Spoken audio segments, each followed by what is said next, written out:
عموما د هر سړي لپاره او خصوصا بیرون ممالک کې د تنخواګانو او د خپل مزدورۍ متعلقه پریشان حال خلکو لپاره دا یو مؤثر عمل ده.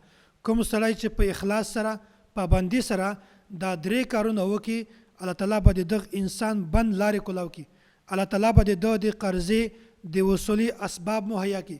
الله تعالی به د ده هر قسم مشکلات او د ده هر قسم پریشانۍ دا ټوله ختم کړي. اوله خبره دا ده چې دا سړی د الله تعالی سره تعلق مضبوط کړي، ځکه چې هغه قادر مطلق ذات چې په هر شي باندې د ده قدرت ته چې کله الله تعالی د انسان نه خوشحاله وي، بیا به الله تعالی د انسان هر قسمه حاجت پوره کوي. الله تعالی به د انسان هر قسمه مشکلات ختم کوي. الله تعالی به د انسان هر قسمه بند لارې دا کولاوي. او دوم عمل دا ده چې انسان کوم کار کوي دا د په جایزه طریقه سره کوي، په اخلاص سره یې کوي.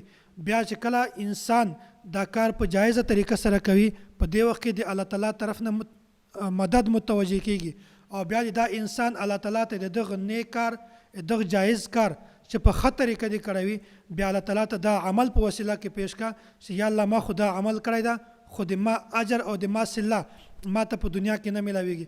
بیا به د الله تعالی مدد امداد دا به ضرور د تا سره شامل حال وي.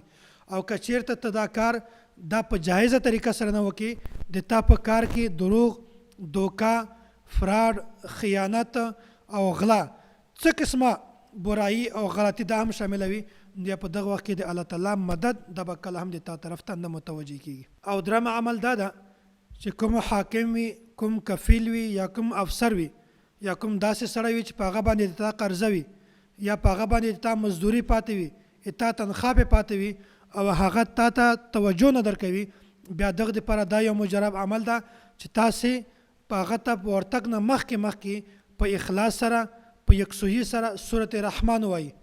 سورت رحمان تلاوت نه بعد تاسې بیا هغه ته ورسئ او په بسم الله سره په سلام سره ابتدا وکړئ. انشاءالله دا کس په تا ته په خوشحاله ټنډه سره د تا طرف ته متوجه کیږي او الله تعالی به د تا ټول کارونه حل کوي. الله تعالی به د تا ټول مسایل حل کوي. داسې به د الله تعالی د طرف نه یو امداد راشي چې په هغه کې به د انکار صلاحیت هم نشي پیدا.